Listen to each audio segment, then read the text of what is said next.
Bonjour à toutes et à tous. Pendant les 2 mois d'été, je vous propose de découvrir ou de redécouvrir des badas de notre série Si c'est pour la culture, on a déjà donné.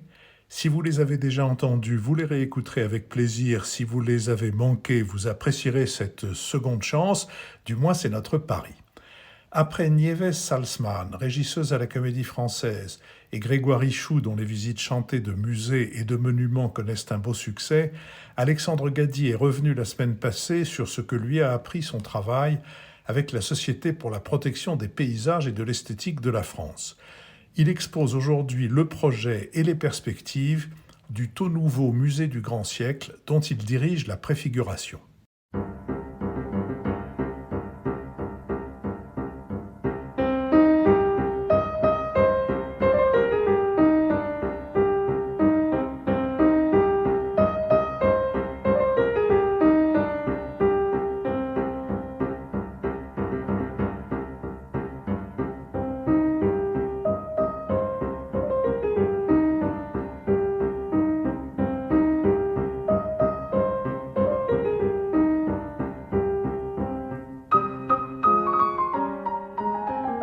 Le Nouvel Esprit Public, Philippe Meyer, bonjour.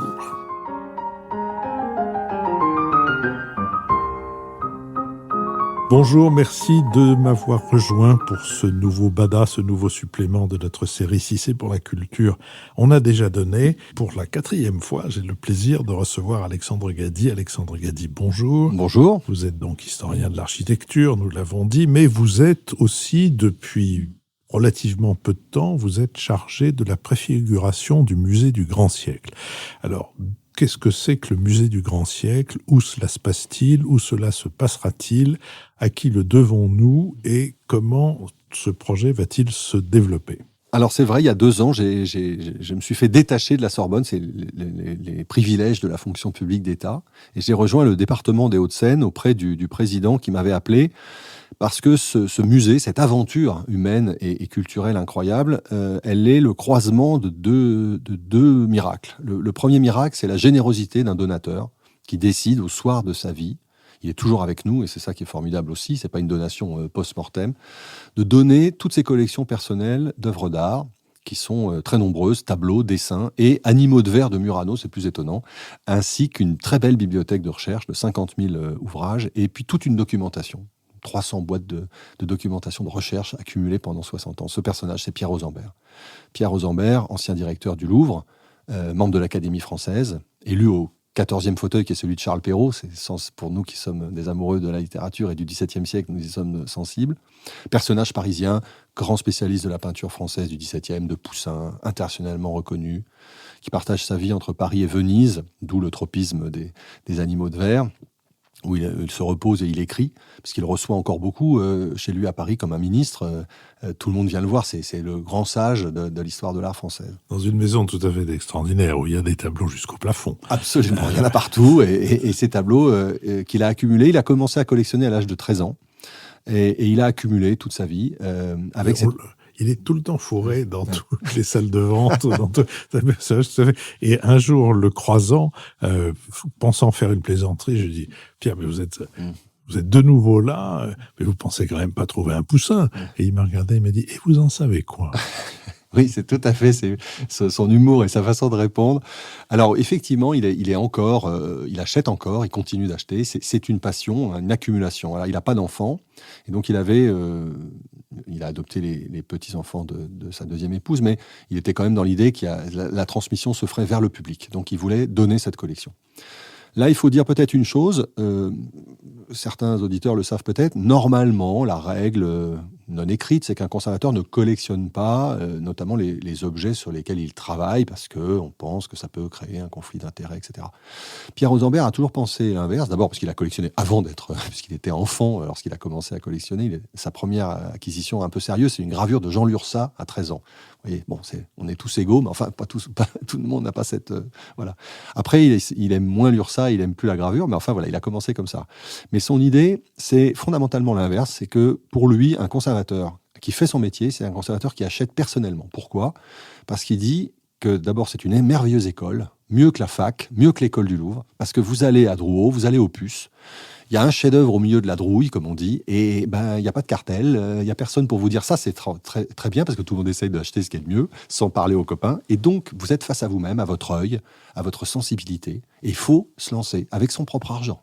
Et tout d'un coup, la prise de risque, l'adrénaline, l'irrationnel, le pire ennemi d'un collectionneur, c'est lui-même. L'irrationnel, évidemment, du collectionneur. Tout ça fait que c'est une école de formation pour lui, presque supérieure aux écoles classiques. Et au fond, pour lui, il est désespéré de voir que les jeunes conservateurs ne sont plus à Drouot, ne sont plus le samedi et dimanche aux puces.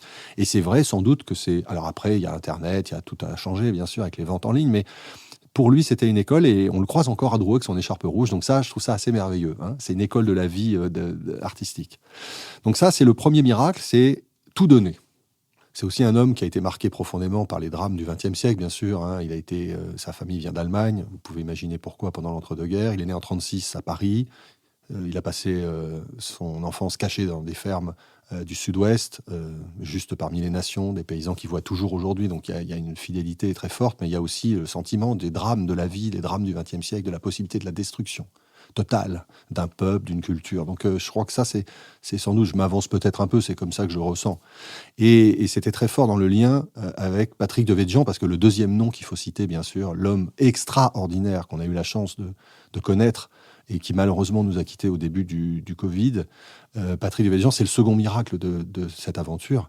C'est qu'en face de Pierre Rosenberg, il faut trouver la personne qui accepte la donation. Et vous savez, quand vous faites une donation, ça a une valeur assez importante, hein, la donation Rosenberg, mais il faut mettre encore plus d'argent sur la table pour la faire fructifier. Hein. On ne va pas se contenter d'accrocher les œuvres dans un bâtiment.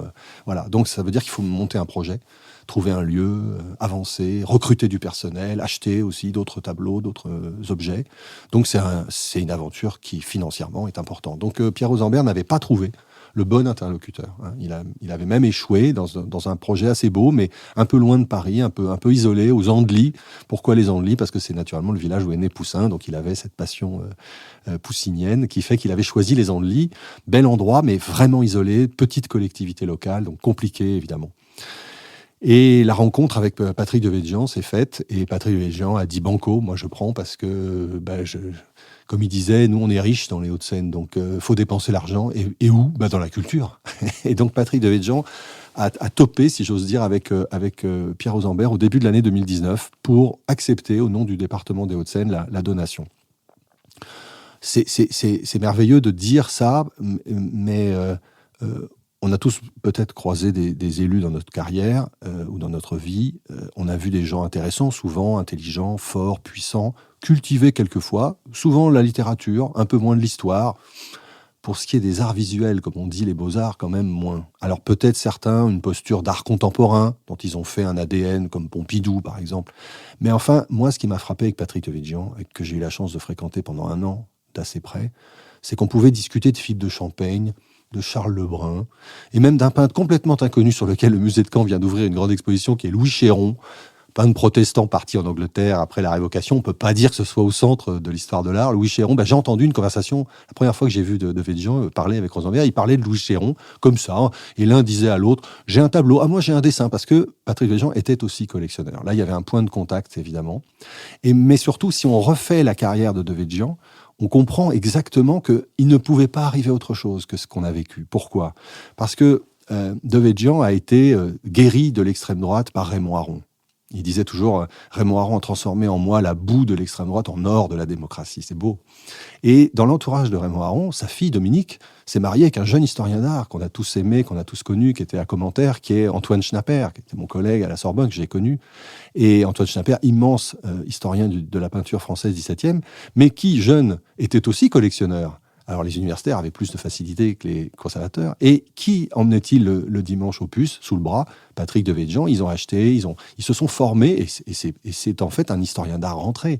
Et donc il avait un œil extraordinaire, un vrai goût, une vraie appétence pour la collection. Et quand Rosenberg lui a parlé de sa collection, il lui a parlé des choses qui lui étaient totalement familières. Et il a immédiatement compris le parti qu'il pourrait tirer de ça. Et donc, voilà, après... Le coup de génie de Devedjian, le double coup de génie, ça n'a pas été seulement d'accepter, ça a été de dire j'ai un endroit qui incarnera ce projet, qui est un bâtiment que le département des Hauts-de-Seine a acheté à la fin de l'année 2016 à l'armée française, la caserne royale de Sully à Saint-Cloud, la caserne qui est dans le bas-parc, que tout le monde connaît parce que c'est ce bâtiment blanc qui vous accompagne lorsqu'on sort du tunnel de Saint-Cloud, et on croit d'ailleurs qu'on va tomber dedans, puis l'autoroute fait une courbe, et c'est ce bâtiment qu'on voit au niveau de la toiture quand on est sur l'autoroute, alors qu'en fait, bien sûr, la façade principale donne sur le quai de la Seine, et c'est un bâtiment très spectaculaire, qui est au fond le plus beau vestige du château, puisque c'est ce qui nous en reste après l'incendie du château sous la Troisième République, et c'est un bâtiment construit au XIXe siècle sous Charles X, une caserne qui abritait les gardes du corps du roi quand le roi était au château de Saint-Cloud. Donc Devedjian a trouvé, à la fois, il a eu l'idée que cette donation allait permettre de créer un grand établissement culturel, et ensuite de l'incarner dans ce lieu. Et ce lieu est tellement grand que, bien sûr, l'idée de Patrick Devedjian, lui aussi traversé par le drame du XXe siècle, famille rescapée du génocide, fils d'immigrés dont on se moquait à cause du nom difficile à prononcer, c'est que personne ne doit être sur le bord de la route et que cette culture, elle n'est pas faite pour une élite. On ne va pas mettre les tableaux de M. Rosenberg dans un petit musée dans un coin où il y aura 10 000 visiteurs par an. C'était pour faire une grande machine culturelle pour tout le monde. Et donc, la caserne était à cette échelle-là. Et ensuite, j'ai eu la chance d'être choisi pour piloter ce projet. Et au fond, je pense que le fait d'être universitaire plutôt que conservateur, c'était peut-être... dans l'esprit de ces deux hommes qui m'ont fait l'honneur de me choisir, l'idée que ça serait pas inintéressant comme approche, parce que évidemment je vois les choses un peu différemment, forcément, et notamment dans cette question de la transmission et du message qu'on va faire passer. Et donc c'est ce projet qui s'est dessiné, qu'on appelle le musée du grand siècle, et qui est donc un musée de civilisation consacré à une période, c'est-à-dire l'idée est de reprendre un peu la chaîne des temps. Au fond, il y a le musée de Cluny pour le Moyen-Âge, national. Il y a le musée de la Renaissance qui est dans le merveilleux château d'Écouen, pas assez visité. Il y a le musée du 19e siècle au musée d'Orsay. Il y a le musée d'art moderne pour le 20e. Eh bien, il manque ce que Marc Fumaroli appelait les grands siècles, le 17 et le 18. Et nous allons nous consacrer au 17e. Et je cite à dessein Marc Fumaroli parce que c'est aussi une des pièces du puzzle, un des personnages clés de l'affaire. Parce que là aussi, par commentaire, par Raymond Aron, par l'histoire de l'art, et par la passion, Devedjian avait plusieurs passions, la musique, d'où la scène musicale, le bâtiment qu'il a fait construire dans l'île Seguin, les arts visuels dont on parle, mais aussi évidemment la littérature française, et bien sûr la littérature du 19e siècle politique, Chateaubriand, Tocqueville, avec le prix Chateaubriand que présidait Marc Fumaroli à la Maison de la Vallée aux Loups. Il y avait cette connexion entre les deux hommes, et Marc Fumaroli, que je connaissais bien, que j'ai vu très peu de temps avant son décès, malheureusement il est parti juste après Devedjian, c'est quelqu'un qui nous a beaucoup porté aussi, parce qu'il a dit, voilà, il rêvait de ce musée, il voulait qu'il y ait ce grand musée consacré à cette France du XVIIe siècle. Donc avec des génies tutélaires comme ça, on est évidemment très, très heureux, et en même temps ça nous oblige à réussir quelque chose qui soit compréhensible pour le public, utile, et qui montre l'intérêt de cette période. Musée de civilisation, vous dites ? Oui, c'est-à-dire qu'en fait, je pense que, et c'est ce que j'avais dit à Pierre Rosenberg comme à Patrick Devedjian, ce ne peut pas être un musée des beaux-arts. On ne va pas faire un musée des beaux-arts, voilà, parce que les plus beaux tableaux du XVIIe sont au Louvre. Les salles 17e désespérément vides de touristes, hélas, qui ne montent pas jusqu'au 2e. C'est Malraux qui avait prévenu, pas les Français sous les toits, quand on lui avait fait la proposition de mettre les tableaux français au 2e étage de la Cour Carrée. Alors voilà, donc c'est au Louvre qu'on verra les plus belles peintures françaises du XVIIe, et c'est à Versailles qu'on essaiera de voir Louis XIV entre deux restaurations un peu trop exagérées. Mais nous, on n'est ni un musée de site, on n'est pas un ancien château royal, on est une caserne 19e, qui a une architecture très sobre, et on n'est pas un musée beaux-arts parce que les collections ne suffiraient pas. Donc ce que j'ai plutôt porté comme projet, c'était l'idée de présenter un siècle dans toutes ses variétés, c'est-à-dire comme les musées que j'ai cités, on va parler de peinture, on va parler d'architecture. Il ne faut pas oublier l'architecture. L'architecture est trop absente des musées français. Alors, à Orsay, ils avaient fait ces grandes maquettes qu'on adore, le quartier de l'Opéra, tout ça. Alors, on va essayer de faire pareil pour les grands musées, les grands monuments du XVIIe. Mais on va parler aussi livre. Le livre, la politique du livre, qu'est-ce que c'est qu'un livre ? On va parler estampes, on va parler musique, on va parler théâtre, on va parler société. On peut parler politique. Alors après, il faut trouver à chaque fois les bons médias, les bons médiums pour parler de tout ça. Mais on ne va pas faire un musée pour l'entre-soi. Moi, je suis historien de l'art, plutôt versé dans l'architecture, j'aime la peinture, mais Je crois aujourd'hui que pour le public, faire un musée pour expliquer la grande différence entre Laurent de la Hire et Eustache Le Sueur, je ne suis pas complètement sûr qu'on arrive à un résultat très intéressant. Parce que justement, le public a changé.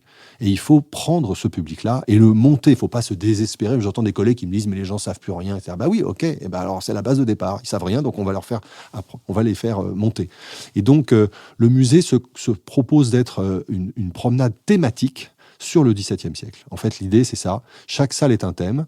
Et les œuvres sont réunies dans leur diversité. C'est-à-dire qu'il n'y a pas un département peinture, puis on change de bâtiment, on va dans un département sculpture. Ça, c'est la structure du Louvre, que j'admire énormément, mais on ne va pas faire ça. On va mettre les meubles à côté des bustes, à côté des tableaux, et on va faire parler tout ça, et on va raconter... non, on ne va pas raconter une histoire. Puisqu'on est thématique, on va plutôt donner à comprendre des choses, et le public pourra y trouver des réponses sur qu'est-ce qu'on savait au XVIIe dans la science. Est-ce qu'on savait le nom des planètes? Est-ce qu'on savait comment fonctionnait le système solaire? Est-ce qu'on connaissait le sang, l'eau, tout ça? Qu'est-ce qu'ils croyaient? Évidemment, ils croyaient en Dieu. Comment marchait le système politique? Voilà, tout ça, ça va être donné dans ce musée-là. Et les œuvres d'art, elles sont évidemment là pour leur puissance évocatrice et pour la sensibilité qu'elles peuvent donner. Et puis, on les fait parler en même temps. Au fond, c'est ce qu'on voit dans les musées dont je parlais. C'est aussi un musée historien, un peu. D'une certaine manière, on est aussi avec Alexandre Lenoir, vous voyez ce que je veux dire? On n'est pas complètement éloigné d'un musée qui raconte, comme ça, de salle en salle, une époque. Dans sa diversité, dans sa complexité. Et c'est, on l'a appelé Grand Siècle parce que 17e siècle, c'est un peu austère comme nom de musée. Et puis parce que 17e, en chiffre arabe, en chiffre romain, en voilà encore une polémique. Mais le Grand Siècle, c'est une formule qu'on nous a déjà reprochée parce qu'on nous a dit, mais vous vous rendez compte, le Grand Siècle, c'est très daté, vous êtes en train de faire de l'apologie du 17e. Pas du tout. C'est un terme qui s'est complètement banalisé dans l'historiographie. Si vous regardez, bien sûr qu'il est parti d'une idée de grandeur qui est chez Voltaire dans le siècle de Louis XIV, qui est déjà chez Perrault, dans la lettre sur le roi et la querelle des anciens et des modernes, mais c'est devenu, dans le courant du XXe, un terme usuel, relativement pratique pour dire 17e. Les historiens l'utilisent, le dictionnaire du grand siècle de François Bluch, les historiens d'art l'utilisent, la bande dessinée l'utilise, le cinéma l'utilise, et peut-être même une marque de champagne, dont j'espérais le mécénat. Bref, tout ça pour dire que nous n'avons pas de volonté de faire une apologie quelconque. J'essaye toujours de tenir la barre égale entre cette idée de faire la promotion du XVIIe sous une forme de glorification et les lamentables débats dans lesquels nous sommes engagés avec le wokisme qui consiste à juger le passé, à donner la fessée à des gens qui vivaient il y a 300 ans parce qu'ils ne sont pas comme nous. Ça, comme historien, je m'y oppose de toutes mes forces, évidemment, et ce n'est pas un musée pour juger, c'est un musée pour donner à voir et à comprendre. Ce que vous dites sur le fait qu'il faut prendre le public dans l'état dans lequel il est et lui proposer de s'enrichir me rappelle une anecdote que j'ai vécue. J'avais accompagné Françoise Cachin, qui était à l'époque directrice des musées de France, je crois, après avoir été la première directrice d'Orsay, à une rencontre avec le directeur à la fois du musée et de l'école des beaux-arts de Bologne. Vieux communiste blanchi sous le harnois et qui expliquait comment, ayant constaté que les étudiants de l'école des beaux-arts de Bologne avaient de considérables lacunes en matière d'histoire sainte, avait organisé des cours d'histoire sainte lui-même et disait, vous vous rendez compte, moi, vieux communiste qui était, eh bien, je pense que, en effet, il ne faut pas avoir peur. Vous avez prévenu une de mes questions qui était, est-ce que, compte tenu justement même bien avant que la culture woke ne soit apparue, il y a eu une sorte de basculement négatif de l'opinion à l'égard du grand siècle, à l'égard de Louis XIV. Au fond, c'est l'idée que c'est absolutisme. Et que aussi, vous l'avez d'ailleurs dit vous-même, les œuvres du XVIIe siècle, quelle que soit leur étonnante qualité, ne sont pas les plus visitées au Louvre. D'ailleurs, la peinture française au Louvre est extrêmement peu visitée. C'est tout à fait impressionnant. Et là aussi, ça pose la question sans doute de l'aménagement de ce musée, mais c'est peut-être pas une question que nous allons aborder dès maintenant. Juste avant que nous nous quittions, je vous remercie de tous ces moments qu'on a passés ensemble, le programme, le développement, quand, comment, où? Alors, Nous avons été créés en septembre 2019. On a travaillé une grande année pour la donation qui est faite juridiquement. Donc la collection est devenue une collection publique inaliénable, imprescriptible. Nous rentrons donc dans les cases de ces grandes collections publiques. Monsieur Rosenberg, avec beaucoup de générosité, s'est donc défait de ses œuvres, même si elles sont restées chez lui matériellement, parce que donc nous avons parallèlement lancé d'autres chantiers. Le premier chantier, ça a été un concours d'architecture sous la forme de ce qu'on appelle aujourd'hui dialogue compétitif. C'est un peu complexe, mais donc pour aménager la fameuse caserne Sully. Donc là, nous allons dans quelques jours recevoir les 3 projets définitifs des 3 candidats qui sont en concurrence, et le jury se réunira en mars prochain, mars 2022, pour désigner le lauréat, qui sera notre partenaire, donc à partir de là, pour la finalisation du projet, le dépôt de permis de construire, puis le chantier, qui nous amène à la fin de l'année 2025. Donc l'année 2022 sera marquée par le concours d'architecture avec la proclamation du lauréat, par des fouilles archéologiques très importantes sur le site que le département paye de sa poche et assume politiquement, parce que on fait les choses dans l'ordre. On fouille pas pendant le chantier, comme ça s'est fait dans tant de cas, et y compris au Grand Louvre dont on parlait. Donc on fouille toute la parcelle. C'est une parcelle en bord de Seine, donc forcément très riche, ancien jardin, donc un territoire scellé, comme disent les archéologues. Et puis le permis de construire et le chantier début 2023, avec une transformation très douce de la parcelle et des intérieurs. Nous démolissons quand même beaucoup de bâtiments parasites de l'armée sans valeur architecturale pour libérer la parcelle des vues sur le parc de Saint-Cloud, où nous ouvrons des portes avec le CMN, nos voisins, des vues sur la Seine. Et nous allons, le Centre des Monuments Nationaux, qui s'occupe du parc de Saint-Cloud, propriété de l'État. Et donc nous allons dédensifier la parcelle. Ça, je le dis parce que dans l'Île-de-France, qu'on bétonne tous les jours, que Dieu fait, voilà une chose qui est quand même une bonne nouvelle. Donc le département des Hauts-de-Seine s'est donné vraiment les moyens de faire un très beau projet. On va refaire aussi le carrefour d'entrée, la place Clémenceau de Saint-Cloud, qui est un endroit relativement dangereux pour les piétons depuis que les ingénieurs de Pompidou avaient essayé de régler le cas. Donc nous allons détruire cette place, il y a eu une enquête publique, et pouvoir faire un parvis piétonnier devant le musée, planter un peu d'arbres pour donner un peu de vie à cet endroit qui est dur aujourd'hui. Et donc en attendant cet énorme champ chronologique pour les médias, parce que 2026, l'ouverture du musée, c'est quand même dans très longtemps, j'avais sollicité Patrick Devedjian sur l'idée de faire une préfiguration dans un lieu qui permettrait de recevoir déjà le public. Parce que mon idée, c'était quand même qu'on puisse tout de suite montrer une partie de la collection Rosenberg sous forme d'exposition, des acquisitions, car Patrick Devedjian, naturellement, avait tout de suite accepté l'idée qu'on ferait des acquisitions pour compléter ce qu'il n'y a pas dans la donation Rosenberg sur le 17e. Par exemple, il n'y a pas de sculpture, il n'y a pas de mobilier, mais c'est normal, il ne pouvait pas tout collectionner. Et donc, ce pavillon de préfiguration a ouvert le 10 septembre dernier au Petit Château de Sceaux. C'est un endroit assez délicieux. Alors là, pour le coup, c'est un bâtiment du XVIIe siècle, de 1661, qui était en fait un hôtel particulier à côté de l'église du village. Et puis, Colbert l'a acheté, l'a intégré dans son parc. Donc, on l'appelle Petit Château pour le séparer du Grand Château que tout le monde connaît, qui est le musée, ancien musée de l'Île-de-France, devenu le musée du domaine de Sceaux aujourd'hui, qui a fait tout son raccrochage l'année dernière. C'est passé inaperçu, hélas, avec le Covid, mais c'est un très beau musée et un parc magnifiquement entretenu. Patrick Devedjian y tenait beaucoup. Donc nous sommes là. Nous sommes à la fois dans un domaine départemental, mais pas encore à Saint-Cloud. Donc il y a deux lieux. Et nous avons reçu des milliers de visiteurs depuis l'ouverture, avec beaucoup d'enthousiasme. Beaucoup de groupes sont venus nous voir, des amis de musée, les grands frères, le Louvre, Versailles, les collègues. Donc c'est un endroit qui nous sert à incarner le projet, à expliquer ce qu'on fait, à montrer aux contribuables les acquisitions, parce que c'est l'argent du contribuable. Moi, je tiens beaucoup à ça. C'est pas caché. Et donc l'exposition inaugurale se termine le 24 décembre. On va se reposer parce qu'on a beaucoup travaillé, et l'année prochaine, on proposera 2 expositions pour le public. Une exposition sur les dessins de Monsieur Rosenberg. Nous sommes l'institution invitée du Salon du dessin, le merveilleux Salon du dessin qui se tient au Palais de la Bourse chaque année à la fin du mois de mars. Il y a toujours un musée invité. Cette année, ce sera nous. Donc il y aura 60 feuilles de Pierre Rosenberg avec un catalogue. C'est notre premier livre. On est très émus. Et puis à la fin de l'année, pour un public complètement différent, on va présenter des animaux de verre qui sont des choses absolument étonnantes. Monsieur Rosenberg dit quelquefois en rigolant que c'est son mauvais goût. Et je dois dire que l'exposition des animaux de verre qui a eu lieu cet été 2021 à Venise, qui était très bien faite, très drôle, avec une scénographie très, très amusante, a amené un public formidable. Et donc ça montre qu'il y a un intérêt pour ces objets d'art qui sont complexes. Peut-être que pour 20 €, on les aurait pas achetés en passant sur le Rialto, mais ce sont des vraies pièces soufflées à Murano par les grandes familles traditionnelles qui sont en voie de disparition, comme vous le savez. Donc c'est le patrimoine des Vénitiens, c'est pour ça que Pierre Rosenberg essaie aussi de les intéresser à ça. Mais en prenant une approche famille-enfant, avec une mise en scène très ludique, ça a rencontré un vif succès. Et je pense que nous qui avons accepté aussi cette partie de la donation, ça montrera des œuvres très intéressantes techniquement et esthétiquement.